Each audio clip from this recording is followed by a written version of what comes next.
L'Italie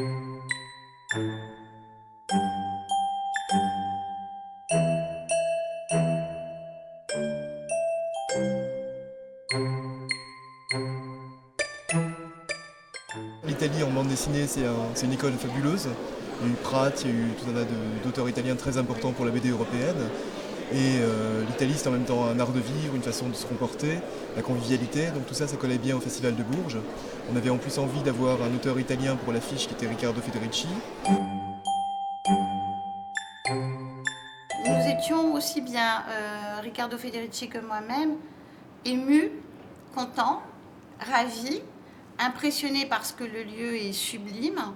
Et c'est extraordinaire parce que des gens, comme les organisateurs de ce festival, ont eu cette audace de demander à un jeune dessinateur, parce que c'est son 4e album, de faire l'affiche. Sono onorato anche di tutta questa manifestazione, delle attenzioni, del successo che spero insomma, di avere e anche di vedere nel pubblico la contentezza nel vedere il mio lavoro. Insomma, vedo che la gente è contenta del mio lavoro e per me è un onore. Insomma.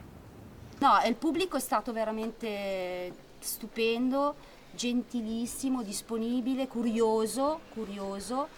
Ho ricevuto tantissime domande e per quello che ho potuto rispondere ho risposto.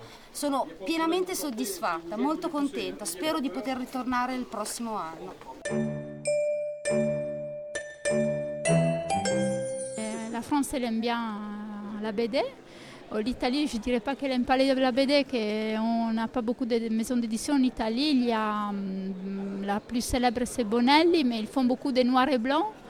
Et la couleur en Italie, ça commence, mais c'est assez difficile à faire parce que, en fait, les Italiens, il n'y a pas beaucoup qui. Je crois qu'il y a qui lisent les BD, mais pas vraiment comme ici.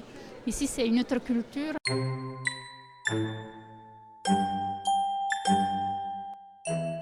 Ici en France, vous avez un marché ouvert à les nouveautés, les auteurs étrangers comme ça.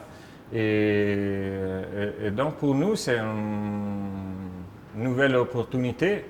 Et c'est vrai que Pratt, Manara, Giardino, ils ont indiqué la route.